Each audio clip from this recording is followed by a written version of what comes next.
질의 순서되시겠습니다. 위원장님, 그 질의에 앞서서 그 자료 관련해서 의사 진행 발언 좀 하겠습니다. 말씀하시죠. 예, 그 통일부 장관이 제가 출범하지도 않은 북한 인권재단의 임차료 집행의 문제를 지적하기 위해서 그 마포 사무실 임차 현황, 뭐 입찰 제안서 등 이렇게 요구를 했는데 통일부에서 세부 자료는 영업 관련 정보라고 줄 수 없다라고 답변이 왔습니다. 근데 그래서 저희가 해당 그 건물에다가 요청을 했더니 거기선 자료를 주십니다. 통일부는 영업 관련 기밀이라고 안 주는데 해당 그 건물주는 그냥 주더라고요. 그래서 제가 다른 또 건물에 대해서도 또 문의를 했더니 이왕 의원실에서 직접 받은 김에 다른 데도 직접 받으라는 식으로 답변이 왔어요. 이 되는 겁니까 이래도? 한번 확인해 보겠습니다. 예. 예. 그 굉장히 그 직원들이 국회에 대해 좀 안이하게 생각하시는 것 같아요. 좀 단속을 하시고, 하여튼 저희 의원실에서 요구한 자료 좀 꼭 좀 제출해 주시기 바랍니다. 예, 알겠습니다. 예. 그럼 질의하겠습니다. 그 국무조정실장님, 네. 그 신고리 원전 건설 중단 공론화위원회 이제 했다가 네. 제가 보기에는 하여튼 이 공론화 실업을 하면서 37억 원의 그 공론화위원회 운영비가 저는 예산이 낭비됐다라는 생각이 듭니다. 그리고 결국 이 원전을 건설을 임시 중단했다가 이제 손해액이 1,200원대에 이르러서 그 역시 이제 손해를 한국수력원자력이 전액 보상을 했죠. 네. 근데 이 원자력 발전소 건설 중단은 그 결정 권한이 원래 주무부처가 어디입니까? 부처로서는 산업부였습니다. 원자력 안전위원회 아닙니까? 산업부인 걸로 알고 있습니다. 산업부죠. 네. 그렇다면은 결국은 주무부처가 있는데도 공론화위원회 하다가 운영 예산 날리고 저렇게 공사 중단 손해가 났었고, 또 이번에 대입제도 개편 공론화위원회 하면서 또 운영비만 27억 원 또 예산이 나가고 결국 결론이 없이 끝났습니다. 아시죠? 의원님, 저 신고리 오리고기는 저는 뭐 그 비용은 날렸다고 생각하지 않습니다.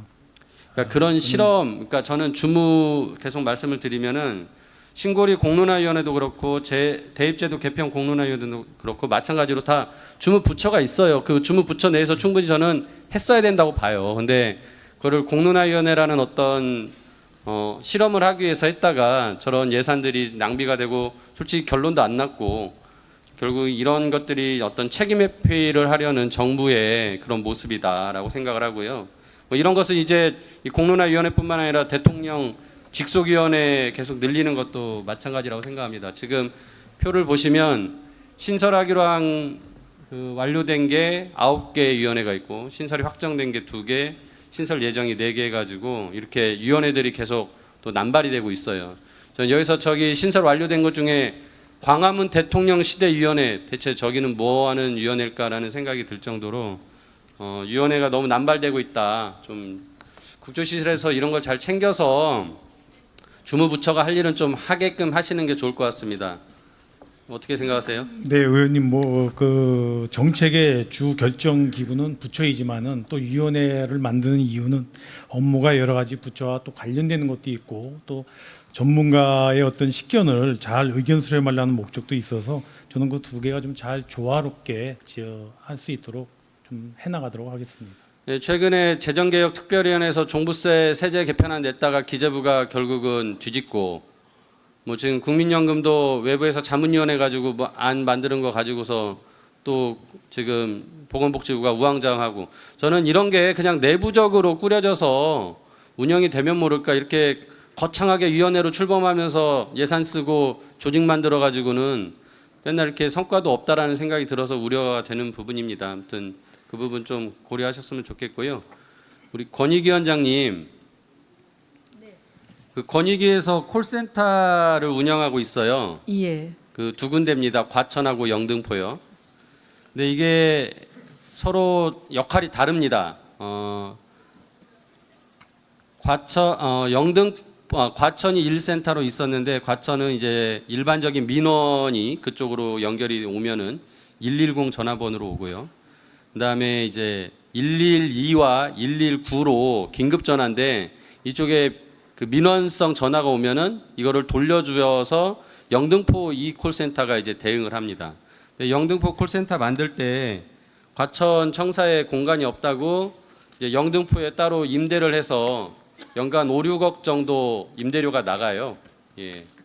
그래서 저는 이 과천 콜센터 내용을 살펴보니까 상담 내용이 실질적으로 1콜센터에 사는 역할하고 다를 바가 없더라고요. 그냥 110 전화번호 받고 있어요. 112나 129에서 오는 게 별로 안 되는 거예요.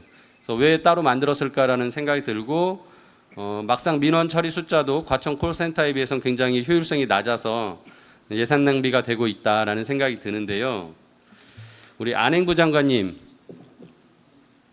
예, 차관 나와 있습니다. 차관 나오셨군요. 예, 그 과학기술정보통신부가 내년 8월에 세종시로 이전할 계획을 가지고 있죠. 예, 그렇습니다. 그러면 이제 과천에 아마 유휴 공간이 생길 건데 혹시 뭐 활용 계획이 잡혀 있습니까? 지금 저 활용 계획 수립 중에 있고요. 그래요? 관계 기관들 혹시 예. 의사가 있으면 저희들이 파악을 해서 거기에 충원 계획 마련토록 예. 하겠습니다. 저 권익위가 지금 콜센터 연간 5, 6억씩 임대로 나가면서 저런 것들은 제가 보기에는 잘 협의를 하셔서 유휴 공간을 잘 활용하면은 예산을 아낄 수 있다고 보거든요. 예. 예, 그리고 우리 권익위원장님은 그 콜센터가 지금 1콜센터에 비해서 2콜센터가 효율성이 낮으니까 한번 점검을 하셔서 예산이 낭비되고 불필요한 사업이 아닌지 한번 점검해 주셨으면 좋겠습니다. 예, 그 건에 대해서 잠시 말씀드리면 그 출범 초기에는 영등포 콜센터가 지금 위원님께서 지적하신 그런 문제가 있었습니다. 그래서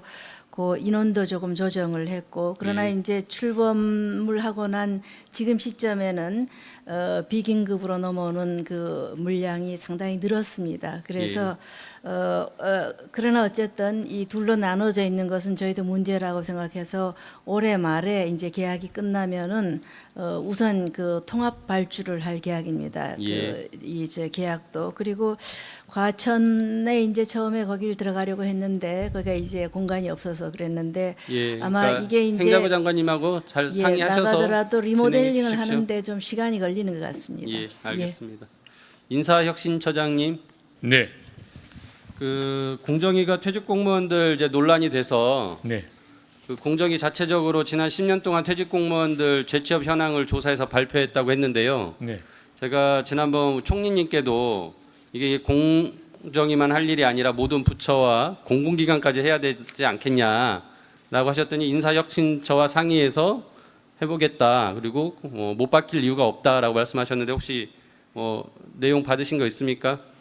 예, 공정위 사태를 엄중히 보고 있습니다. 그래서 각 기관별 현황을 일단 좀 취합해서 상황을 좀 검토하는 것이 우선적으로 필요하고 거기에 따라서 개선 방안을 모색할 그런 계획을 가지고 있습니다. 저는 가장 중요한 게 공정위처럼 현황 조사에서 발표하는 것이라고 생각합니다. 공개가 되고 투명성이 확보가 돼야 그런 내용들이 다른 공무원들에게 현직 공무원들에게도 앞으로 그렇게 하면 안 된다라는 경고의 메시지가 될 것이고 충분히 또 그 과정에 있어서 과거의 불법이나 뭐 그런 부분이 있다면 조치가 될 수 있다고 생각하거든요. 그래서 꼭 조사해서 공개를 해주시기를 다시 한번 요청드리고요. 예, 현황을 파악하도록 예. 하겠습니다. 파악하는 대로 저희 의원실에도 좀 제공해 주시기 바랍니다. 예, 그리고 인사혁신처와 그 소속기관의 직제에 따르면은 윤리복무국에서 복무 실태를 확인 점검하도록 되어 있어요. 혹시 공무원 범죄에 대한 점검과 조사를 하시나요?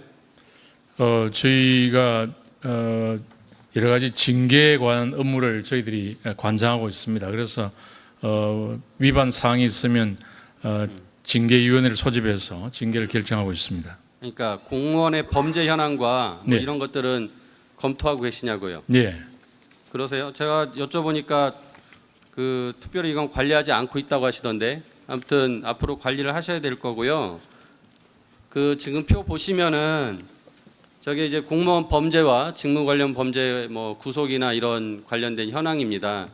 계속 이 건수도 늘어나고 있고 제가 보기에는 뭔가 공무원 내에 이런 비리나 범죄가 줄지 않고 있다라는 우려가 저 표에서 나타난다고 생각을 합니다.